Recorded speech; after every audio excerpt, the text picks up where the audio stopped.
Salut à tous, j'espère que vous allez bien. On se retrouve pour la review de Raw du 4 avril 2022.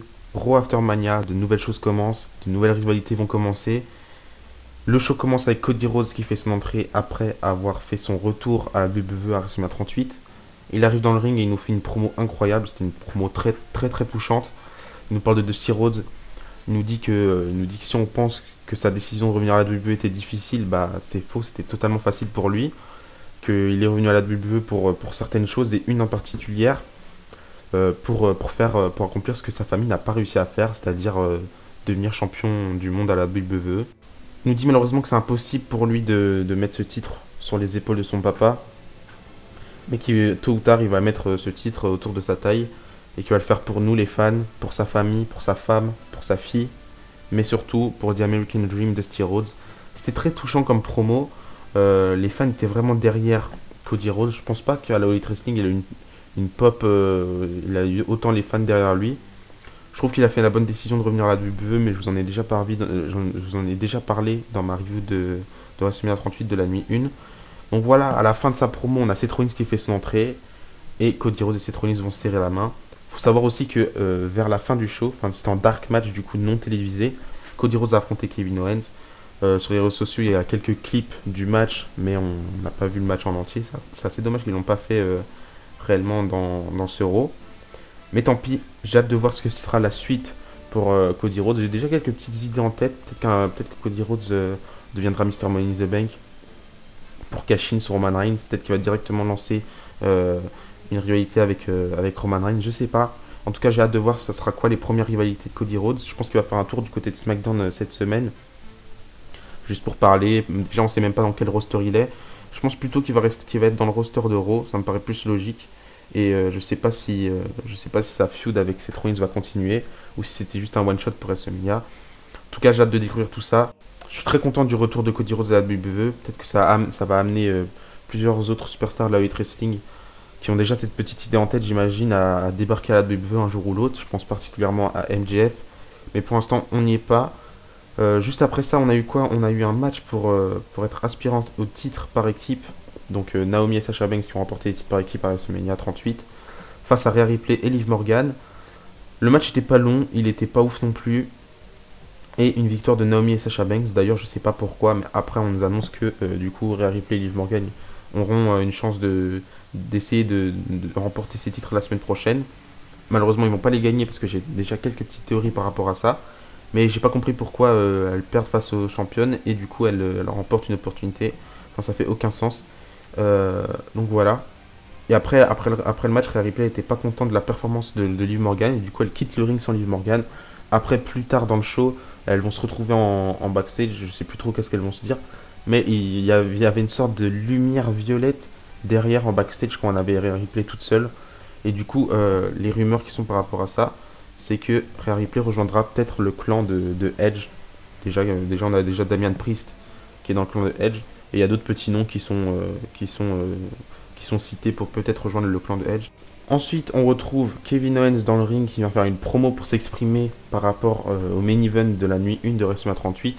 Pour ceux qui savent pas, Kevin Owens a affronté Stone Cold Steve Austin dans le main event de la nuit 1. C'était incroyable d'ailleurs. Et au bout d'un moment, on a quelqu'un qui fait son entrée, il s'appelle Ezekiel. Et là, on se rend compte directement que c'est Elias en fait. Elias qui a rasé sa barbe, qui s'est coupé un petit peu les cheveux, qui a changé totalement de tenue de catch. Du coup, Kevin Owens, dès que Ezekiel rentre dans le ring, il dit bah, mais t'es Elias quoi, qu'est-ce que tu me racontes, t'es Elias. Et du coup, Ezekiel, je vais l'appeler comme ça, il nous dit qu'il est le petit frère, enfin le jeune frère d'Elias. Donc voilà, c'est un peu bizarre tout ça. Je vais pas vous mentir, je kiffe pas trop le nouveau style d'Elias. Je préférais déjà le personnage d'Elias et Elias en soi. Et je pense qu'ils avaient plus trop de plans pour Elias et son personnage, du coup il revient en Ezekiel. Juste après ça, on a un match entre Dominic Mysterio et le Miz. C'est le Miz qui remporte le match. Le match n'a pas duré très longtemps, il a duré 2-3 minutes même pas. Et après, on a les débuts de Virma Anaro. Ça fait depuis octobre qu'on utilise ses débuts, mais il vient seulement à Raw After Mania. Je sais qu'il y en a beaucoup qui sont hype par ça, moi pas du tout, je trouve ça un peu ridicule, mais bon, chacun son avis. Et du coup, Virma Han, il attaque les Mysterio. Et voilà, je pense que sa première feud sera avec les Mysterio, mais je sais pas si ça va durer très longtemps, cette histoire avec Virma Han. En tout cas, je lui souhaite, mais moi je suis pas très intéressé. Ensuite, on retrouve Bianca Belair, notre nouvelle championne de Raw, dans le ring pour nous faire une promo. D'ailleurs, une promo très très bien, une promo excellente, je trouve. Malheureusement, on remarque qu'elle a un œil au beurre noir suite à son match face à Becky Lynch à WrestleMania 38. Elle s'était mangé les pieds de Becky Lynch dans l'œil. Enfin, bref, elle nous explique un peu tout ça. Elle nous dit que même avec un œil au beurre noir et un œil blessé, elle a réussi à continuer le match, à battre Becky Lynch. C'est une revanche pour elle suite à sa défaite à SummerSlam. Enfin bref, j'ai hâte de voir la suite pour Bianca Belair. Je sais pas ce qui sera sa première challengeuse. Je pense que ça va continuer un petit peu avec Becky Lynch. Je pense, je vois mal Becky Lynch s'éclipser un petit peu de la division féminine de Raw. D'ailleurs, on l'a pas vu à Raw cette semaine. Et ensuite, on a eu un match pour le titre NXT. Donc Dolph Ziggler face à Bron Breakker. C'est la deuxième fois que le titre NXT est défendu à Raw. La première fois, c'était Adam Cole face à Seth Rollins et ça s'est terminé en disqualification, je sais plus trop quoi. En tout cas, il n'y avait pas de réel gagnant. Enfin, si, il y a un gagnant, mais pas clean. Du coup, la Dolph Ziggler contre Bron Breakker, revanche de NXT Stand and Deliver, qui a eu lieu samedi, juste avant WrestleMania 38, la nuit 1. Et c'était Dolph Ziggler qui avait remporté le match à NXT. Et là, ils ont fait gagner Bron Breakker. Tout simplement, je pense qu'ils voulaient le faire gagner face à une plus grande foule, une plus grande audience. Du coup, Bron Breakker redevient champion NXT. Et du coup, il est 2 fois champion NXT. Je sais pas ce sera quoi la suite pour Dolph Ziggler. Je sais pas s'il va rester du côté de NXT, je pense pas. Mais en tout cas, c'était assez sympa de voir Dolph Ziggler à NXT. Ensuite, on a un segment assez rapide avec MVP et Bobby Lashley qui sont dans le ring. On a Omos qui débarque. Pour rappel, Bobby Lashley a battu Omos dans la nuit 2 de WrestleMania 38. Et à un moment donné, quand Bobby Lashley et Omos font face, MVP turn sur Bobby Lashley. Et après, il fait une sorte d'alliance avec Omos. C'est vrai que Omos a plus besoin d'MVP que Bobby Lashley a besoin d'MVP. Mais moi, je suis un peu déçu. J'aimais bien cette petite association entre MVP et Bobby Lashley. Enfin, c'est définitivement la fin du Hurt Business. C'est assez triste, mais bon, au moins ça va rajouter ce que je reprochais à Omos.